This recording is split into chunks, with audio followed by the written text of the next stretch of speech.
एखादा माणूस निधन पावल्यानंतर जी अवस्था असते तसा मातम तिथे झाला. तिथेच थोडंसं मी डिस्टर्ब झालो. अगोदर जर सांगितलं असतं 2 दिवसापूर्वी की काही अडचणी आहेत, थांबावं लागेल किंवा नाही होणार, काहीच वाटलं नसतं. काही म्हणजे काहीच वाटलं नसतं. आपल्यासोबत माजी मंत्री आणि पुरंदर हवेलीचे आमदार विजय शिवतारे आहेत. आपण त्यांच्याशी बातचीत करूयात. बाप्पू, अधिवेशन सोडून तुम्ही पुरंदरला आलेला आहात, काय नेमकी? नाही, अधिवेशन सोडून आलो त्याचं एक महत्त्वाचं कारण हे आहे, आपण 2-3 दिवसात तर पाहिलं थोडासा मूड गेला.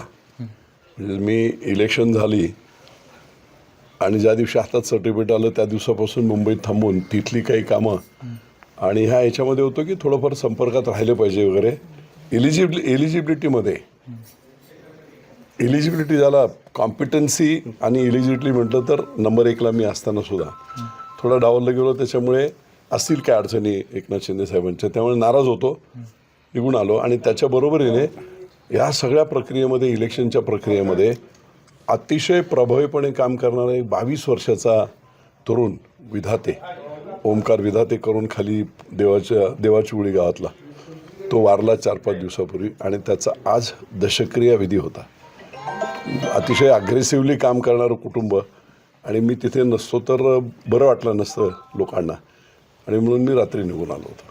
बाप्पू, मंत्रिपदाचा विषय काढला म्हणून नेमकं का डावललं गेलं असं विजय शिवतारेंना वाटतं? कारण तुम्ही खंत नाराजी आहे ती व्यक्त केली होती. अनेक जण जे आहेत ते नाराज आहेत. विजय शिवतारेंना का नाकारलं गेलं? कारण विजय शिवतारे रेसमध्ये होते. नाही, असं आहे ना, काय अडचण होती हे मला माहीत नाही. अडचण काय आहे ते आमच्या नेत्यांना माहीत आहे. त्यावेळी पण आता झालं, एक नाराजी व्यक्त झाली, कुटुंबातला प्रश्न आहे, पक्षाच्या शिस्तीच्या बाहेर जाणं हे देखील मान्य असणारे आम्ही सगळे कार्यकर्ते खूप रागावलेले होते कार्यकर्ते. कारण सगळ्यांची इच्छा होती, कुटुंबाची इच्छा होती. त्या दिवशी तर सगळं कुटुंब, मी कोणाला सांगितले नाही, अचानक सगळे लोक आले होते. नाती, मुली, त्याच्यानंतर सुना, हे सगळेच लोक आले होते. आणि टी व्हीच्या समोर जेव्हा अगदी हे झालं त्यावेळेस एखादा माणूस निधन पावल्यानंतर जी अवस्था असते तसा मातम तिथे झाला. तिथेच थोडंसं मी डिस्टर्ब झालो. अगोदर जर सांगितलं असतं 2 दिवसापूर्वी की काही अडचणी आहेत, थांबावं लागेल किंवा नाही होणार, काहीच वाटलं नसतं. काही म्हणजे काहीच वाटलं नसतं. कारण मी शिंदेसाहेबांना क्लिअर कट सांगून ठेवलेलं आहे अगदी 2-3 महिन्यापूर्वी की मला अपेक्षा पक्षाकडून काही नाही आहेत, मी पक्षासाठी काम करत राहणार, हे मी स्वतःहून सांगितलेलं. त्यामुळे काही अडचणी असत्या, ह्यानं द्यायचं त्यानं द्यायचं काय करायचं तर मी स्वतःहून सांगितलं असतं त्या. पण ते न सांगता ही जी ससेहोलपट झाली कुटुंबाची, कार्यकर्ते 375 गाड्या घेऊन कार्यकर्ते कोल्हापूरला आले, मला न सांगता 9 तास प्रवास करत नागपूरला. आणि जेव्हा हे झालं तेव्हा रात्रीचे इतके बिथरलेले होते कार्यकर्ते की आम्ही ॲक्शन करणार काही नाही. अरे म्हटलं तर हातपाय जोडून अक्षरशः कार्यकर्त्यांना समजावून जेवण घालून रात्री 1-2 वाजेपर्यंत मी त्यांना हळूहळू तिथून काढून परत पुण्याला पाठवून दिलं. थोडा रोष होता, मतदारसंघाच्या अपेक्षा होत्या. कर्तृत्व आहेच. मी जेव्हा 5 वर्ष राज्यमंत्री होतो त्यावेळेस मी 16 वर्ष बंद पडलेली धरणं पूर्ण केली. जवळजवळ 23-24 मोठ्या धरणांमध्ये निळवंड्यांचं डिस्ट्रीब्युशन असेल, कुंजवणी असेल, जे कटापूर असेल, वांग मराठवाडी असेल, अशा मोठी कामं मी केली राजकीय विल पॉवर. आणि म्हणून मला त्याच्यामुळे वाटत होतं किंवा शेवटी इतक्या अपेक्षा लोकांकडून आता आपल्याला आहेत, सरकारकडे एवढं मोठं बहुमत दिलं आहे आणि मग एक चांगली संधी मिळाली तर परफॉर्म करण्यासाठी खूपच चांगली संधी, असा विचार माझ्या डोक्यात वैयक्तिक निश्चित होता. दोन वाक्य आहेत तुमची की काय म्हणतात त्याला, वागणूक चांगली दिली नाही, आणि दुसरं होतं की 2.5 वर्ष आता 2.5 वर्षांनी दिलं तरी मला नको आहे. असं आहे ना, वागणूक म्हणजे मी आता तुम्हाला तेच नीट सांगितलं ना की 2 दिवसापूर्वी मला सांगितलं असतं ना तर मी की चूक केली नसती. मी कुटुंबातला माणूस म्हणून स्वतःला समजतो या पक्षातला, त्यावेळी मी अजिबातच उलट होऊन कुठे अडचण येते तर मी म्हणून बोललो असतो माझ्याऐवजी हाला द्या म्हणून. इतकं मोठ्या मनाने हे केलं असतं. कारण मंत्री बनणे म्हणजेच काम होतं असं काही नाही. फक्त राज्याच्या लेवलला तुम्हाला चांगला परफॉर्मन्स करता येतो, लोकांना न्याय देता येतो, जो की मी 4 वर्ष राज्यमंत्री असताना दिला. हे अख्ख्या महाराष्ट्राला माहिती आहे, मुख्यमंत्र्यांना माहिती आहे, उपमुख्यमंत्र्यांना, सगळ्यांना माहिती आहे. तर ती संधी नाही म्हणून त्यावेळी थोडी नाराजी होती, पण वैयक्तिक नाराजी की माझं काही नुकसान आहे अजिबात काही नाही. महायुतीतले ज्येष्ठ नेते अनेक नाराज आहेत. भुजबळ असतील, मुनगंटीवारांनी देखील सांगितलं होतं, पण मुनगंटीवार परत आज जे आहे ते अधिवेशनाला आलेत. तुम्ही इकडं आहात. मी रात्री जाणार आहे. अच्छा. मी आता रात्रीच्या वेळाने नागपूरला जाणार आहे. हे कारण आजचा हा दशक्रियाविधी विधातेचा खूप महत्त्वाचा होता. आगामी वाटचाल कशी असणार आहे? कार्यकर्त्यांचा आज तुम्ही बैठक घेत आहात. नाही, कार्यकर्त्यांच्या बैठकीला आभार यात्रा, कारण मी निवडणुकीनंतर पूर्ण मुंबईत होतो. आभार यात्रा जी संपूर्ण याच्यामध्ये ती 24 डिसेंबरला माझा वाढदिवस आहे. तो साधेपणाने होणार आहे, पण तरी त्याची रूपरेषा कशी करायची 2, नंतर 3 जिल्हा परिषद, तालुका पंचायत आणि नगरपालिकेचे इलेक्शन कधीही तोंडावर आहेत.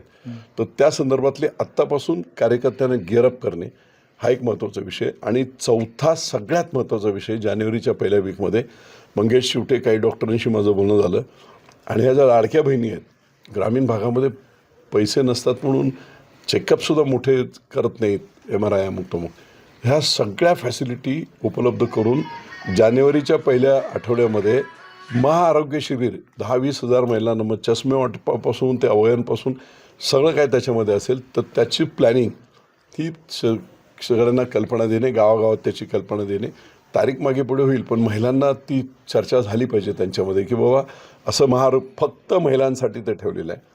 आणि म्हणून ह्या सगळ्या 3-4 गोष्टींची व्यवस्था, आता मी आज आलोच होतो विधातेच्या दशक्रियेला, तर तो वेळ वाया जाऊ नये, विमान संध्याकाळशिवाय नाही आहे. त्यामुळे ही मीटिंग अरेंज केली होती आणि सर्व कार्यकर्त्यांना नाराजी आहे, त्यांनाही नीट समजावणे. आता एका ठिकाणी कार्यकर्त्यांनी मुख्यमंत्र्यांचा फोटो न टाकता माझ्या वाढदिवसाच्या शुभेच्छा दिल्या. म्हटलं अरे ठीक आहे, घरात थोडंफार तिकडे तिकडे होत असतं. याचा अर्थ हा नव्हे की तुम्ही डायरेक्ट मुख्यमंत्र्यांचा फोटो अवॉइड करून शुभेच्छा वगैरे द्याल, ते चुकीचं आहे. आणि म्हणून काढायला लावलं लगेच, मला माहीत पडल्याबरोबर, पण तेवढ्यात बातमी होऊन गेली. 2 प्रश्न मी शेवटचे विचारतो. विजय शिवतारेंची आता पुढची भूमिका काय असणार? विजय शिवतारे 2.5 वर्षानंतर मंत्रिपद घेणार का? नाही, ते पुढं बघू. विजय शिवतारे पक्षाचा माणूस आहे, ठीक आहे, स्वाभिमानी सुद्धा तेवढाच आहे. मला कोणी बोललं नाही तर मी कोणाला विचारणार नाही, हे तेवढं. विजय शिवतारे 2.5 वर्ष आता वाट पाहणार. कार्यकर्त्यांची इच्छा आत्ताच मिळाली पाहिजे.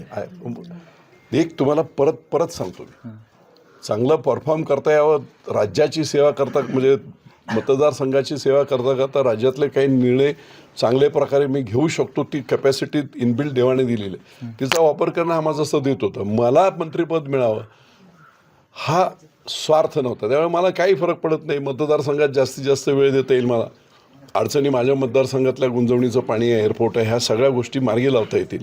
त्यामुळे जे झालं ते चांगलं असं समजून त्या वेळेचा चांगल्यात चांगला सदुपयोग मतदारसंघासाठी, आणि ज्यांनी आमच्या वाईटावर असताना सुद्धा 27,000 मताचं मताधिक्य देऊन ज्या स्वाभिमानाने मतदारांनी केलं ना, ती माझी मायबाप जनता जी आहे ना, तिची सेवा हे अल्टिमेट. रोग कोणाकडे बापू? कोणाकडे रोग बी काय, आता सगळ्यांना सगळं माहिती आहे, जनतेचा कौल. आपण असं आहे, आता सर्व संपलेलं आहे, त्यामुळे पुढच्या नेत्यालाही दोष देण्याचं कारण नाही.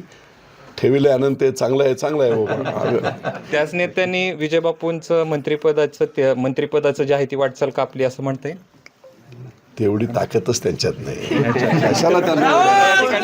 त्या ठिकाणी होते विजय शिवतारे, आज आहे ते कार्यकर्त्यांची बैठक घेणार आहे आणि पुन्हा एकदा अधिवेशनाला जाणार आहे. ते काय ऐकतात काय कोणाचे, असं कोणी सांगितलं? तरी होते विजय शिवतारे, ज्यांनी सांगितलं आज पुन्हा एकदा मी अधिवेशनाला जाणार आहे, आणि जे आहे ते मंत्रिपदाची तिकीट आहेत तर कुणाची कापण्याची ताकद नसल्याचं विजय शिवतारे म्हणतात. कॅमेरा पर्सन धीरज सहजय दीपक, एबीपी माझा, सासवड. एबीपी माझा, उघडा डोळे बघा नीट.